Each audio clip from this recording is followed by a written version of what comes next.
মক্কা পবিত্র শহর। এর অন্যান্য নাম আল বালাদ, বাক্কা, আল কারিয়া এবং উম্মুল কুরা। যারা পবিত্র ওমরা ও হজ পালন করতে আসেন তারা মূলত কোনো দেশের ভ্রমণে আসেন না, তারা আসেন একটি জান্নাতি সফরে। যে সফরে ঈমান তাকে পথ বাতলে দেয়, আল্লাহর রহমত তাকে পাহারা দেয়, মহানবীর অদৃশ্য হাতছানি তাকে যেন ঘিরে রাখে। প্রিয় দর্শক, আজ আপনাদের দেখাতে নিয়ে যাব মক্কার সে বিখ্যাত পানির নহর বা নালা, নহরে জুবাইদার পানির উৎসস্থল। হজ, ওমরা বা জিয়ারতে আসা দর্শনার্থীরা যখন মিনা আরাফা বা মুজদালিফায় আসেন তখন নহরে জুবাইদার স্মৃতিচিহ্ন দেখতে পান। কিন্তু একবারও কি ভেবে দেখেছেন এই নহরে জুবাইদার পানির উৎস কোথায়? আজ আমরা আপনাদের দেখাবো নহরের সে পানির উৎসস্থল।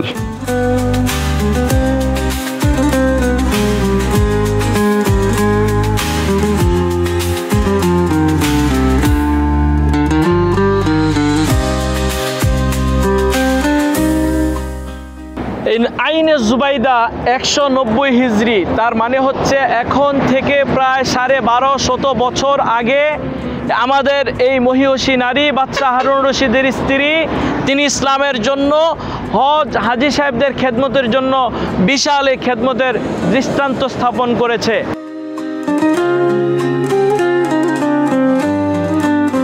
এই আইনে জুবাইদার পানির উৎসের ব্যাপারে দুটি তথ্য রয়েছে।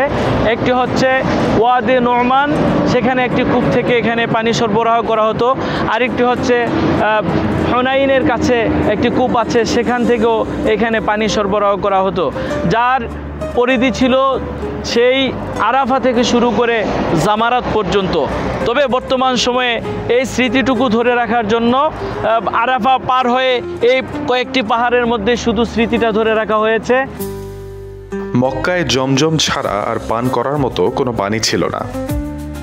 ফলে খলিফা হারুনুর রশিদের স্ত্রী জোবায়দা মক্কার অদূরে অবস্থিত নোমান ও হুনাইন উপত্যকার কূপের মিষ্টি পানি মক্কায় সরবরাহের জন্য একটি সরু নালা প্রবাহিত করেন ও পানি সরবরাহ করেন। 810 খ্রিস্টাব্দে তিনি মক্কায় হজে আসেন এবং মক্কাবাসীর পানির সমস্যা দেখতে পান। তখন তিনি ওই নালা খনন করার পরিকল্পনা আঞ্জাম দিয়ে স্বপ্নের সার্থক বাস্তবায়ন করেন। একদিকে মক্কায় বহিরাগত হাজি ও জিয়ারতকারীদের ভিড়, অপরদিকে সেখানে রয়েছে পানির স্বল্পতা। নদী, নালা ও পুকুর না থাকায় পানির ক্রমবর্ধমান সমস্যা লেগেই থাকে। তদুপরি কূপ ভিত্তিক পানির সরবরাহ পদ্ধতি ছিল সংকটজনক। কূপের পানি ভারী এবং লবণাক্ত ছিল, তাই মক্কার স্থানীয় অধিবাসীরা প্রথম থেকেই উটের পিঠে বোঝাই করে ওয়াদি ফাতেমা থেকে মিষ্টি পানি সংগ্রহ করত, কিন্তু এটি ছিল ভীষণ ব্যয়বহুল। প্রথমে আপনাদের নিয়ে যাব হুনাইন উপত্যকার বীরে হুনাইন দেখতে। মক্কা থেকে বীরে হুনাইনের দূরত্ব প্রায় 35 কিলোমিটার। এটি হুনাইন উপত্যকার একটি কূপ।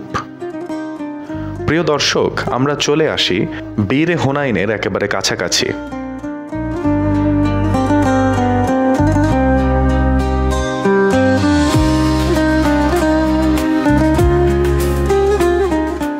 হুনাইন কূপ তাত পাহাড় থেকে উৎসারিত হয়েছে। এই পাহাড়টি পুরাতন মক্কা তায়েফের রোডের নিকটে সারায় কৃষি খামারের নিকটবর্তী। প্রিয় দর্শক, আমরা এসেছি এই মুহূর্তে হুনাইনের বীরে হুনাইন অর্থাৎ হুনাইন কূপ দেখার জন্য, যে কূপের পানি রাসূলুল্লাহ সাল্লাল্লাহু আলাইহি ওয়াসাল্লাম ব্যবহার করেছেন, এরপরে সাহাবায়ে কেরাম ব্যবহার করেছেন, খোলাফায়ে রাশিদিনদের পরের জামানা অর্থাৎ খোলাফায়ে আব্বাসিয়া পর্যন্ত এই পানির সুদীর্ঘ ব্যবহার করেছেন তারা। উম্মার জন্য মুক্ত করে দিয়েছেন এই কূপের পানি, এবং সমগ্র দুনিয়ার হাজী সাহেবরা এই কূপের পানি ব্যবহার করেছেন, খেয়েছেন, পান করেছেন, গোসল করেছেন, উজু করেছেন। এই সেই ঐতিহাসিক কূপ। আজকে সেই কূপের প্রবাহমান অবস্থা নেই, কিন্তু সেই স্মৃতিচিহ্ন, ড্রেন এবং তার ব্যবস্থাপনাটা আজও আমাদের মাঝে রয়েছে।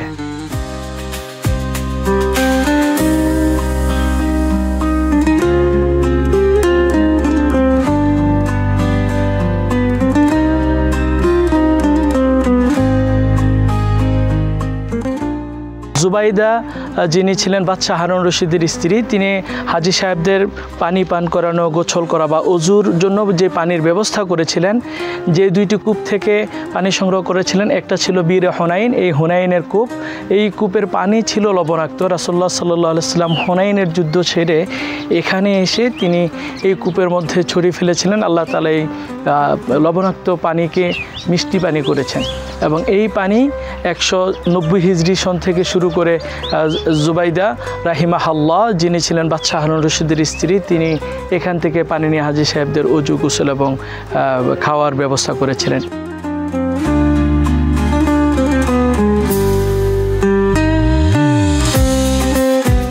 তাত পাহাড়ের পানি হুনাইনের কূপে এসে পড়ত। জুবাইদা হুনাইনের সে পানির ধারাটি কিনে তা থেকে সরু খালের মাধ্যমে মক্কায় পানি সরবরাহের ব্যবস্থা করেন।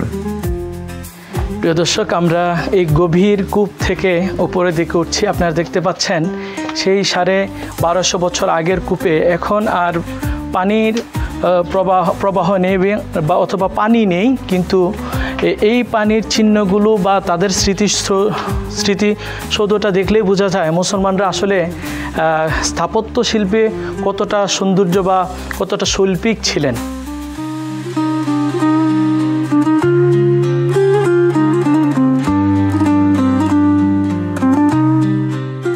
হুনাইন কূপ আজকে অনেকটাই পরিত্যক্ত হয়ে পড়ে আছে, যদিও হেরিটেজের কথা বিবেচনা করে তা সংরক্ষণের ব্যবস্থা করা হয়েছে।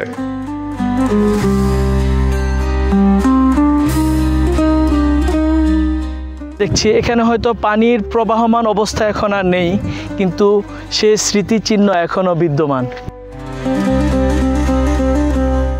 হুনাইন কূপের পানি খালের মাধ্যমে পৌঁছে দেবার বিভিন্ন স্মৃতিচিহ্ন ছড়িয়ে ছিটিয়ে আছে। এই কূপের পানি ব্যবহার করেছিলেন রাসূলুল্লাহ সাল্লাল্লাহু আলাইহি ওয়াসাল্লাম, সাহাবায়ে কেরাম, কিন্তু বাদশাহ হারুন রশিদের স্ত্রী জুবাইদা বিনতে জাফর তিনি উম্মার জন্য উন্মুক্ত করেছিলেন এবং সমগ্র পৃথিবীর হাজী সাহেবদের জন্য এই পানি ব্যবহারের উপযোগী করে ড্রেনেজ ব্যবস্থা করেছেন। এই পানি আরাফা, মিনা, মুজদালিফা, জামারাত এবং মাহবাসুল জিন পর্যন্ত এই পানির ব্যবস্থাপনা তিনি তৈরি করে দিয়েছিলেন।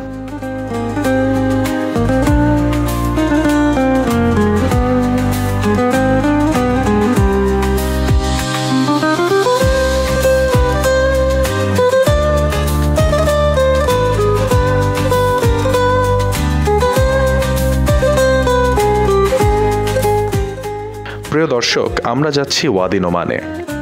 এটি মক্কার একটি পাহাড়ি উপত্যকা, কিছুটা নিম্ন এলাকা। মক্কা শহর থেকে এর দূরত্ব প্রায় 10 কিলোমিটারের বেশি। মক্কা থেকে তায়েফ যেতে তায়েফ মক্কার মাঝামাঝি এই উপত্যকার অবস্থান। এটি কৃষি খামার এলাকা। এখানে ছিল অনেকগুলো মিষ্টি পানির কূপ। নহরে জুবাইদার আরেকটি পানির উৎস ছিল ওয়াদি নোমান।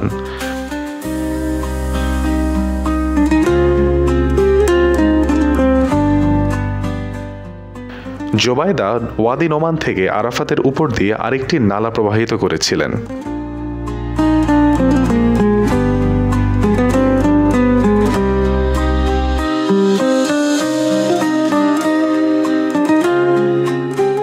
আওকাফ আইনে জুবাইদা, সে 1250 বছর আগে হযরত জুবাইদা রাহিমাহুল্লাহ তিনি ওয়াদিয়া নোমানের একটি কূপ থেকে হাজী সাহেবদের পান করানো, গোসল এবং অজুর জন্য যে পানির ব্যবস্থা করেছেন, সেই ড্রেনেজটা ছিল এই ধারাবাহিকতায়। সেই স্মৃতিটাকে ধরে রাখার জন্য বর্তমান সরকার ব্যবস্থা এই একটা স্মৃতিচিহ্ন রেখেছেন। আমরা দেখতে পাচ্ছি অনেক দূর থেকে সে ওয়াদিয়া নোমানের একটি কূপ থেকে পানির এই ব্যবস্থাপনাটা করেছেন। ওয়াদি নোমানের শেষ প্রান্তে অবস্থিত কারা পাহাড় থেকে নোমান ঝর্ণা ধারাটি প্রবাহিত করা হয়। সেখান থেকে ওয়াদি নোমানের আওহার নামক জায়গায় উক্ত পানি এসে জমা হতো। সেখান থেকে দুই পাহাড়ের মাঝখান দিয়ে আরাফাতে এসে কূপে মিলিত হতো।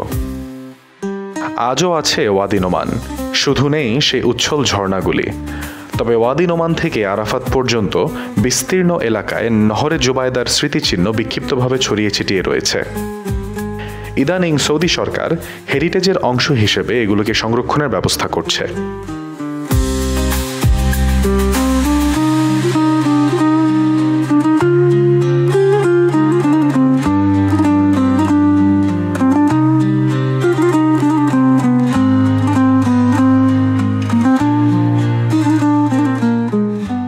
আমরা এখন যে জায়গায় দাঁড়িয়ে আছি সেই জায়গাটা হলো আরাফা জাবালে রহমতের পাদদেশে। আমাদের পাশে আমরা আপনাদেরকে দেখাচ্ছি আইনে জুবাইদার, অর্থাৎ জুবাইদা রাহিমাহাল্লাহ, তিনি যে পানির ব্যবস্থা করেছেন ওয়াদিয়া নোমানের যে কূপ থেকে ড্রেনেজের মাধ্যমে যে পানি এসছে আরাফার ময়দানে হাজী সাহেবদের জন্য সংরক্ষণ করা হতো এই জায়গায়, এবং জাবালে রহমতের চতুর্পাশে পানি প্রবাহের ব্যবস্থাপনা ছিল। এইটার দৈর্ঘ্য এই ওয়াদিয়া নোমান থেকে মাহবাসুল জিন অর্থাৎ আরাফার ময়দান, মুজদালিফা, মিনা হয়ে জামারাত, তারপরও মাহবাসাল জিন পর্যন্ত প্রায় 24 কিলোমিটার দীর্ঘ এই পানির ব্যবস্থাপনাটা করেছেন জুবাইদা বিনতে জাফর। তিনি 194 হিজরিতে এই ব্যবস্থাপনাটা কমপ্লিট করেছেন হাজী সাহেবদের জন্য। 969 হিজরিতে মক্কায় বৃষ্টিপাত কমে যায় এবং ঝর্ণা ও কূপগুলো শুকিয়ে যায়, তাই পানির তীব্র অভাব দেখা দেয়। তখন উসমানী খলিফা সুলতান সুলাইমানের কাছে মক্কার খরা ও কূপগুলো শুকিয়ে যাওয়ার সমস্যা পেশ করা হয়। এই সমস্যার কথা শুনে সুলতান সুলাইমানের মেয়ে ফাতেমা খানম নিজস্ব তহবিল থেকে উক্ত নহর সংস্কারের প্রস্তাব দেন। শাহজাদি ফাতেমা খানম উক্ত খাল সংস্কার করেন। এতে 10 বছর সময় লেগে যায়। 979 হিজরিতে উক্ত সংস্কার কাজ শেষ হয়। 20 কিলোমিটার দীর্ঘ নহরে জুবাইদা একটি সরু ও সংকীর্ণ নালা বা খালের নাম, যার মাধ্যমে হুনাইন এবং ওয়াদি নোমানের পানি মক্কায় সরবরাহ করা হতো। আজকে আমাদের কাফেলা দেখতে দেখতে সময়ের শেষ প্রান্তে এসে পৌঁছেছি। আগামী দিন একই সময়ে ভিন্ন কোনো ঐতিহাসিক জায়গায় আপনাদেরকে নিয়ে যাব। ততক্ষণ সবাই ভালো থাকুন, সুস্থ থাকুন। সকলকে দেখার আমন্ত্রণ জানিয়ে আজকের মতো শেষ করছি। আসসালামু আলাইকুম ওয়া রাহমাতুল্লাহি ওয়া বারাকাতুহু।